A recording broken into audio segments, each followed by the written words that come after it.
Hari itu, seorang wanita muda baru saja menikah dengan pria yang dicintainya. Namun, pernikahannya tidak hanya menyatukannya dengan suaminya, tetapi juga dengan anak tirinya, seorang gadis kecil yang masih merindukan kehadiran ibu kandungnya. Dengan penuh harapan, ia memberikan sebuah boneka sebagai tanda kasih sayang, tetapi anak itu hanya menatapnya dingin dan langsung masuk ke kamarnya tanpa mengucapkan sepatah kata pun. Suaminya hanya tersenyum kecil dan berkata, "Bersabarlah." Ia masih belum bisa menerima kepergian ibunya. Wanita itu pun mengerti, tetapi dalam hatinya, ia ingin mencoba lebih dekat dengan anak tirinya. Beberapa hari kemudian, tanpa sengaja ia menemukan tumpukan surat di kamar anak tersebut. Surat-surat itu ditujukan kepada ibunya, tetapi tak satu pun mendapatkan balasan.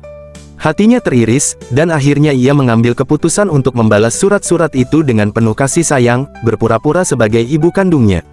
Hari demi hari berlalu, tetapi satu hal mengganggunya. Nilai sains anak tirinya mulai menurun.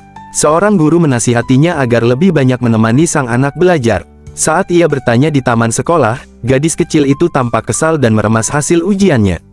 Tetapi alih-alih memarahi, ibu tirinya malah memberikan es krim dan tersenyum lembut. Tidak ingin menyerah, ia mencari cara agar anak itu tertarik belajar kembali. Ia pun membelikan mainan rakitan sains, sebuah alat yang bisa mengubah suara seperti dalam film detektif Conan. Gadis kecil itu akhirnya menemukan kembali semangatnya dalam belajar. Saat melihat anak itu sibuk menyusun rakitannya, ibu tirinya kembali menulis balasan surat untuknya.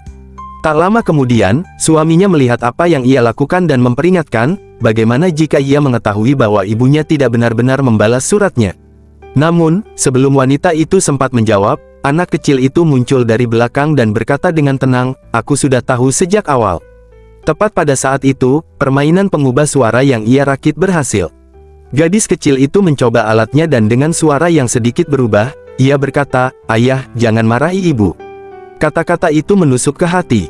Wanita itu meneteskan air mata bahagia, bukan hanya karena anak itu menerima kehadirannya, tetapi karena ia telah menemukan tempatnya sebagai seorang ibu, bukan hanya sebagai istri.